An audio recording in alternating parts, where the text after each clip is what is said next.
안녕하세요. 알라디너 TV에 오신 걸 환영합니다. 삼국지를 3번 이상 읽지 않은 자와 인생을 논하지 말고 10번 이상 읽은 자와는 감히 경쟁하려 하지 마라는 말이 있습니다. 삼국지는 단순한 역사가 아니라 다양한 인간 군상들의 심리 표본이기 때문인데요. 오늘은 현대 심리학으로 읽는 삼국지 인물 열전 시리즈인 심리학이 제갈량에게 말하다 두 번째 권에 대해서 얘기 나눠보겠습니다. 이 책은 삼국지 인물을 심리학으로 재해석한 최초의 시도로 현대 사회를 사는 우리 모두에게도 흥미로운 주제입니다.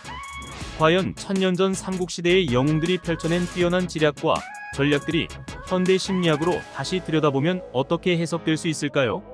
삼국지에 등장하는 수많은 인물 중에서도 단연 돋보이는 지혜로운 영웅은 바로 제갈량입니다. 제갈량은 떠돌이 신세였던 유비에게 천하를 셋으로 나누어 한 곳을 차지하라는 천하 삼분지계를 일러준 지혜의 화신으로 그의 말대로 유비는 삼국지 위촉 5중에서 총나라의 황제가 됩니다. 이 책은 현대 심리학자인 천위안이 삼국시대의 주요 인물들의 심리적 측면을 분석하고 그들의 행동과 의사결정을 설명하는 방법을 소개한 시리즈 중에서 제갈량 두 번째 내용입니다. 천위안은 닝보대학의 특임 교수이자 작가로 현대 사회심리학 이론을 활용하여 역사 속 인물과 사건을 분석하는 심리설사의 창시자로서 활동하고 있습니다.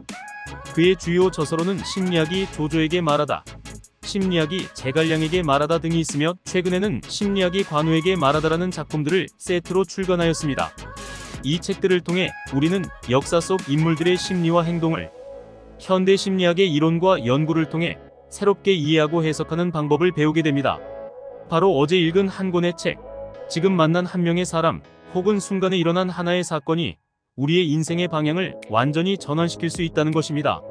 제갈량의 지혜와 전략, 관우와 방통과의 상호작용은 우리의 일상에서도 유용하게 적용될 수 있는 교훈을 제시합니다. 그리고 이를 통해 우리는 자신의 인생에서도 일어날 수 있는 우연한 사건들이 어떻게 우리의 운명을 바꿀 수 있는지를 생각해 볼 수 있습니다. 이제 우리는 자신의 삶에서 어떤 우연한 사건이 운명을 바꿀 수 있는지 생각해보면서 제갈량과 같은 지혜와 전략을 활용하여 더 지혜롭게 세상을 헤쳐나가는 방법을 배워볼까요? 제갈량은 천하를 쥐락펴락한 천재적인 영웅으로 평가받고 있습니다. 특히 그는 사람의 심리를 다루는 데 탁월하며 유비의 간절한 삼고초려를 받아 세상에 나왔습니다. 하지만 이 삼고초려는 우리가 알던 것과는 다르게 해석할 수 있습니다.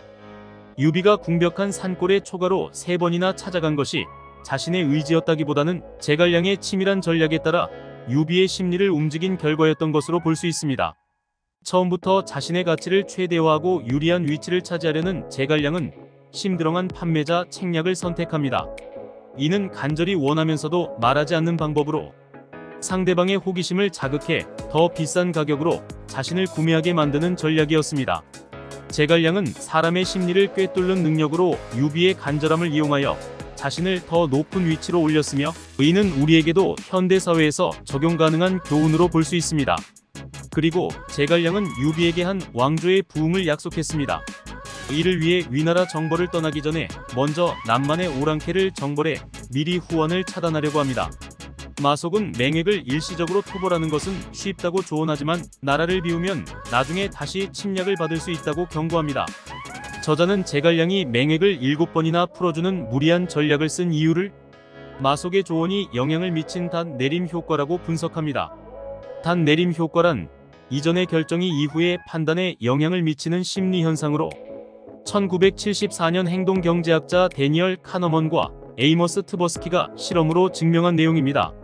이 실험에서는 룰렛 게임을 통해 참가자들이 UN 가맹국 중 아프리카 국가의 비율을 추측하도록 유도했습니다. 첫 번째 참가자들은 룰렛 바늘이 숫자 65에 멈추었고 두 번째 참가자들은 숫자 10에 멈추었습니다. 그러나 이 룰렛의 숫자와 UN 가맹국의 비율은 전혀 관련이 없었습니다. 그렇지만 결과적으로 첫 번째 그룹의 참가자들은 65%를, 두 번째 그룹의 참가자들은 25%를 추측했습니다. 제갈량의 경우에도 비슷한 원리로 볼 수 있습니다. 마속의 조언은 제갈량의 마음속에 닻을 내려놓고 그 후에 결정과 행동을 영향을 받게 만들었습니다. 마속의 말이 제갈량의 언행을 속박하여 자신의 계획을 성공적으로 수행할 수 있게 했습니다. 이것은 현대에서도 상황에 따라 단내림 효과가 발생할 수 있으며, 이를 이해하고 인지하면 우리의 판단과 선택에 더욱 능동적으로 대응할 수 있을 것입니다. 이처럼 제갈량은 삼국지 속 가장 지혜로운 영웅 중 한 명으로 꼽히며, 그의 전략과 지혜는 시공을 초월하여 오늘날의 정치, 경제, 외교 등 다양한 분야에 적용할 수 있습니다.